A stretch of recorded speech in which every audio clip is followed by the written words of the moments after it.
بسم اللہ الرحمن الرحیم۔ مجموعہ رسالہ نور سے تسلی کا پیغام، بیماروں کے نام۔ چھٹی دوا۔ اے دکھ درد کا شکوہ کرنے والے مریض، میں تجھ سے تیری عمر کے بارے میں پوچھتا ہوں۔ اپنی گزشتہ عمر کو ذرا ذہن میں لاؤ اور اپنے سابقہ لذیذ پرسکون اور خوشگوار دن اور دردناک گدلے اوقات کو یاد کرو۔ ایسا کرو گے تو یا تو تم واہ کہو گے یا آہ۔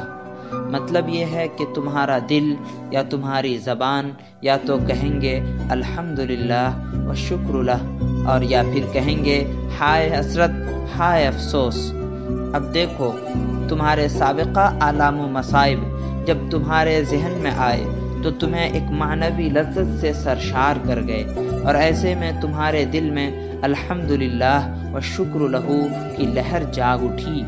اس کی وجہ یہ ہے کہ علم کا زوال لذت اور فرحت و سرور کا احساس پیدا کرتا ہے، اور اس لیے بھی کہ یہ آلام و مصائب اپنے زوال کے ساتھ روح میں ایک روح چھوڑ گئے کہ جب تم تصور کرو گے تو روح سے لذت بہے گی اور اس طرح شکر ٹپکنا شروع ہو جائے گا۔ لیکن گزرے ہوئے لذت و سرور کے دن جو کہ اب حسرت اور افسوس کا باعث بن گئے ہیں، وہ دن اپنے زوال کے ساتھ تمہاری روح میں دائمی دکھ درد کا کانٹا بو گئے ہیں۔ چنانچہ جب ان کا تصور کرتے ہو تو وہ دکھ درد تازہ ہو جاتے ہیں اور حسرت و افسوس کے آنسو رلانے کا باعث بنتے ہیں۔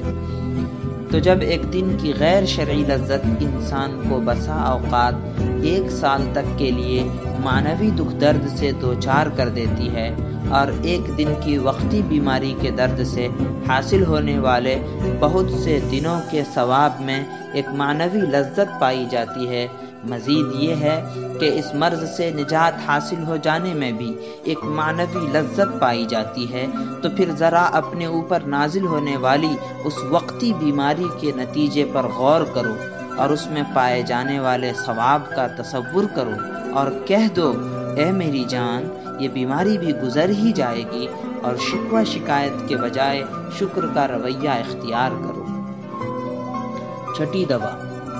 یہ لمحہ چونکہ دل پر فطری طور پر وارد ہوا ہے، اس لیے چھٹے مرتبے میں 2 دوائیں لکھی گئیں۔ بنا بری ہم نے اسے اپنی حالت پر رہنے دیا تاکہ اس کی فطری صورت میں کوئی خلل نہ آئے۔ در حقیقت یہ سوچ کر ہم نے اس میں کوئی تبدیلی نہیں کی کہ شاید اس میں کوئی راز پوشیدہ ہو۔ دنیا کی لذتوں اور ذائقوں کو یاد کر کے مرض کے ہاتھوں پریشان ہونے والے بھائی، اگر یہ دنیا دائمی ہوتی اور ہمارے راستے میں موت نہ ہوتی اور زوال و فراق کی ہوائیں نہ چلتی اور تند و تیز اور شدید مستقبل میں معنوی سردی کا موسم نہ ہوتا، تو میں بھی تمہارا ساتھ دیتا اور تمہاری اس حالت پر دکھی اور پریشان ہوتا۔ لیکن دنیا جب ہمیں ایک دن یہ کہہ دے گی کہ مجھے الوداع کہنے کے لیے دروازے کی طرف آؤ، اور ہماری چیخ و پکار پر کان نہیں دھرے گی، تو پھر قبل اس کے کہ یہ ہمیں دروازے کی طرف دھکیل دے، ہمیں بھی اس سے، اس بیماری کی انتباہ پر، اس کے عشق سے دستبردار ہو جانا چاہیے۔ جی ہاں، بیماری ہمیں یہ لطیف معنی یاد دلاتی ہے اور کہتی ہے کہ تمہارا یہ جسم پتھر یا لوہے کا نہیں ہے، بلکہ یہ چند ایسے مختلف مادوں سے مرکب ہے جس میں ہمیشہ بکھرنے اور پراگندہ ہونے کی صلاحیت پائی جاتی ہے۔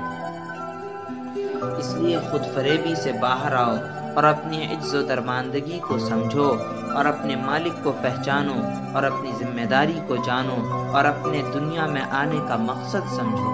بیماری اپنی یہ یاد دہانی انتہائی مخفی طریقے سے دل کے کان میں پھونکتی ہے۔ پھر یہ بھی ہے کہ دنیا کے ذائقے اور اس کی لذت کو جب دوام نہیں ہے، اور خاص کر اس وقت کے جب ذائقہ اور لذت غیر شرعی ہو اور یہ چیز عارضی ہونے کے ساتھ ساتھ آلام و ذنوب کا روپ دھار لیتی ہے، اس لیے بیماری کی وجہ سے اس ذائقے اور اس لذت سے محروم ہو جانے کی وجہ سے رونے دھونے سے ہاتھ اٹھاؤ اور بیماری میں حاصل ہونے والے اخروی ثواب اور معنوی عبادت پر دھیان دو اور اس خالص ذائقے کو حاصل کرنے کی کوشش کرو۔